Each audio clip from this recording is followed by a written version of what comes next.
Welcome. Ed Martin here to Pro America Report. Great to be with you. ProAmericaReport.com. Get in there and sign up for the Daily Wink. You're going to want the Daily Wink every day. Get in there. All right. I got a couple emails from some of you. I read one of them yesterday, at least part of it. I wanted to come back around to it.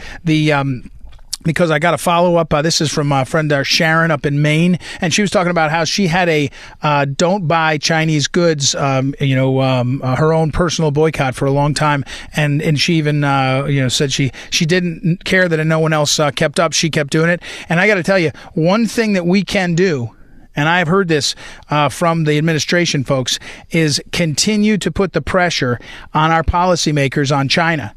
On the communist China, what they make there. I think I told you there's a great Missouri-based company. I won't tell you the name. That a friend of mine is involved in heavily, works there, and they make a lot of electronics in the world. They make about, there's about 17,000 employees total, and almost more than half of those employees are or were in China, and they're pulling them all out. And he told me, we know it's going to cost us more. We're going to build in America. We're also going to have some in Europe, but we know we have to do it, and it's because of what they've seen with China. And he said, even though you wouldn't, if you bought something that had his product in it, you wouldn't know. I'll tell you that. It's electronic. And so you wouldn't know. You see, other people buy his products and use them inside their items. So you wouldn't know necessarily. But he said he can't, anymore be making stuff in China because people that want to buy his stuff say, where are you making it in China? And they don't want it. So we can put the pressure up. And I'll tell you one more aspect of this. Remember, I explained to you how important consumer confidence is for the economy. I always tell you that the 4 indices to watch are unemployment rate, and that's been going down, although it's still really high.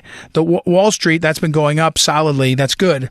But then the other two are consumer confidence and small business confidence. Well, within consumer confidence, where Americans prefer to buy is a big, big deal. And as that catches on, like our Sharon said, she did it herself, but more and more people say, hey, I don't want to buy Chinese-made stuff. I'm willing, and it's a hard one. This is a hard one to say out loud because consumers vote with their wallets. But, you're willing to pay more for something made in America. It's a big shift. All right, here's another email I got. This one is from John in San Diego. John is a friend of Woody Woodrum down there. Woody Woodrum's CaliforniaScreamingEagles.org. Check out that website of folks that are fighting to make California golden again and more conservative. John's email is about African-American votes, and he says, is it possible that the president is doing better and better with African-Americans because of the lawlessness? I think he's referring to the riots and things. Well, let me just tell you this. Rasmussen has a poll out, and Rasmussen has been more correct than most on polling. But the big thing about Rasmussen I like is they just regularly poll. So you can look at the direction. Whether you believe the number exactly, you can say, well, the president's approval rating is going up, or down, down. You can see trend lines. In politics and campaigns especially, you tend to feel the trend line more than you trust the whole number.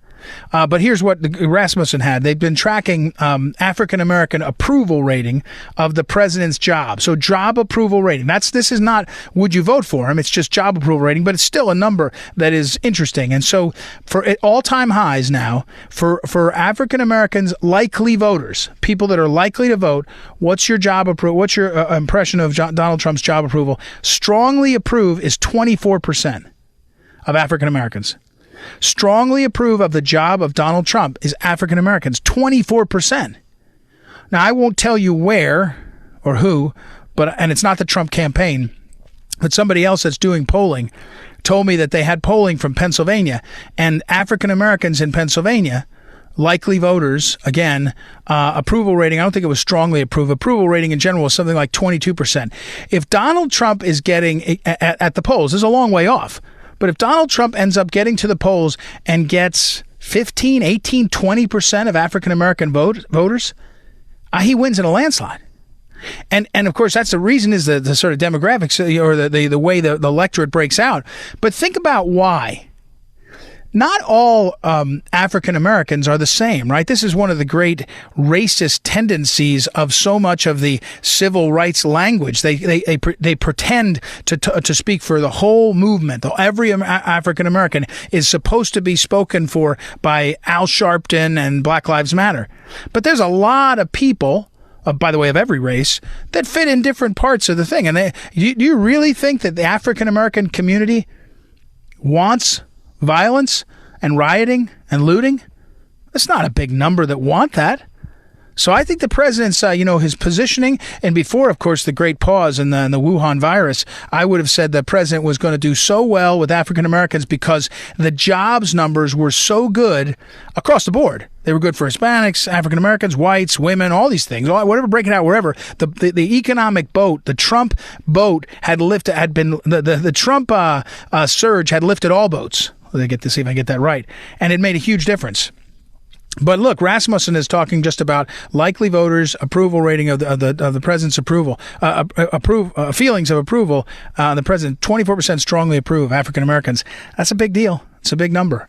We'll have to watch that. You're not hearing that from the mainstream media. You're just hearing the super weighted in the wrong direction polls of more Democrats and Republicans. So that's a response. John, thank you. For anybody who wants to email, ed@edmartinlive.com, ed@edmartinlive.com, or text me directly, 314-256-1776. Don't forget, go to proamericareport.com, sign up for the daily email, and also, of course, track all of our stuff at theanswersandiego.com. All right, we got to run. Thank you, as always, to our great technical director, Noah, keeps us on track. Joanna for helping book our great guests, and you for listening. Back tomorrow. It's Ed Martin here on the Pro America Report. Talk to you then.